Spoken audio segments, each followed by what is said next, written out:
Alright, Unordinary came out, and while it seems like any other chapter, this chapter, more than any other chapter so far in the second season, has given us tons of information and tons of character development. Let's talk about it. So, we're going to review the latest chapter on Unordinary. I'm pretty sure it's 128. It'll be in the description upon the recording of this video. But basically, what happened in this episode? So let me say this before I really start digging into the episode. It was actually by a couple of comments that I've been noticing around the webtoon community, and it's a new theory that says that John might actually be mentally ill, and that his ability actually causes him to act the way he is acting. Now, I want to defute this. I agree with it, but I want to put something else out there with people who think this.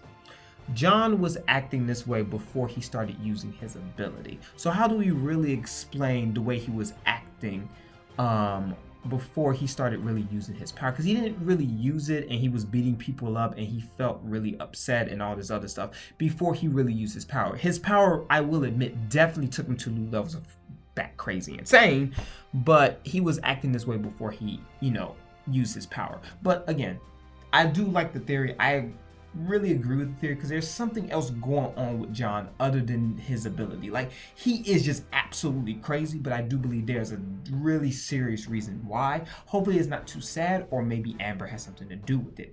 I don't know, but it's very interesting to find out what is really up with John. And speaking of John, we find out more about this Joker character actually, and that there's someone who's impersonating the Joker, and I wonder who it could be. I personally think it's the invisible person that was explained in the first season of Unordinary. Let me explain who this invisible person is. This invisible person was basically Cecily's assistant, who originally identified John as the Shadow King. His ability is invisibility, so he was able to get scoops very easily. I think it's personally him that is Joker. I don't think there will be a better candidate, but definitely Joker, multiple Jokers appearing in the school is actually absolutely amazing. Good job on Urachan for just introducing another level of the craziness that's going on in the world Unordinary. I think it was a very good strategy, a very good storytelling on her part. Absolutely perfect, because what this Joker character does, it does several things, and I hope I can get through all of them in this video. The first thing, it starts more chaos. Like, the school is already in a very extremely unprecarious state, and it really only takes a few winds and a few breezes to blow the school into complete utter chaos. So the Joker does that. The Joker also really allows us to look at other characters, because there's one part in which Arlo is absolutely fed up. He's fed up for two reasons that I want to point out. One, because John allowed the school to go into chaos, just honestly because he didn't get what he wants. This is why I like Arlo more than any other character in the Ordinary right now, is because Arlo has the most logical sense. Every action that Arlo has done has been logical, if you really think about it. Like, yes, I don't agree with some of his actions either, and we can't really say that his actions was the reason why all of this happened, because John was already crazy anyway, but everything that he's done has been really for a logical sense. And if you really think about it, it does pose the question, is Arlo really right in this scenario? Should there be a balanced hierarchy to keep balance in the world? We'll see as the story goes along. That's what makes Unordinary so flipping amazing. But back to this Joker character, because definitely this was a big plot twist that no one was probably expecting. Arlo is upset for many reasons. One, he can't do nothing really with John. John has beat him several times. There's really nothing he can do. But two, it's like his duty as a king, he is unable to stop the winding chaos that is about to ensue. And all of it has to do with John. Now, why someone would be impersonating the Joker? Again, my guess is as good as yours, but like it has something to do with throwing the school in chaos. And I do think Amber has a bigger part to play than we realize. Because if we notice, Amber has been completely thrown out of the equation. That is not a mistake. I will tell you that right now. Amber is going to come in an elaborate way, but I just don't know how as of yet. But when I do, I definitely will give Uru-chan 10 out of 10 props for that, because again, she's just been nailing it with plot twists, with story, with character development. I absolutely love it, and I know you love it too. So who is this Joker? Why is he doing the things that he's doing? What do they really gain from doing all of this, actually? And ultimately, it goes to the last comments that I've heard, that John is taking it too far. He did take it too far. All of this is happening because of John's actions, or maybe really, but John has a big part to do with it. What I also like with this is the fact that people are actually asking for help, and he refuses to do anything about it. He really couldn't care like less.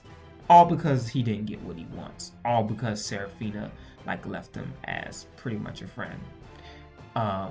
Yeah, this is the mentality of this bat crazy human being, and I just really want to see what else happens. With being said, now I am happy that it wasn't actually John who would beat up on I don't know. I really don't know her name. Like, this girl, and I know I'm going to show her face. This girl, I feel like she's the girl from John's past. Correct me if I'm wrong.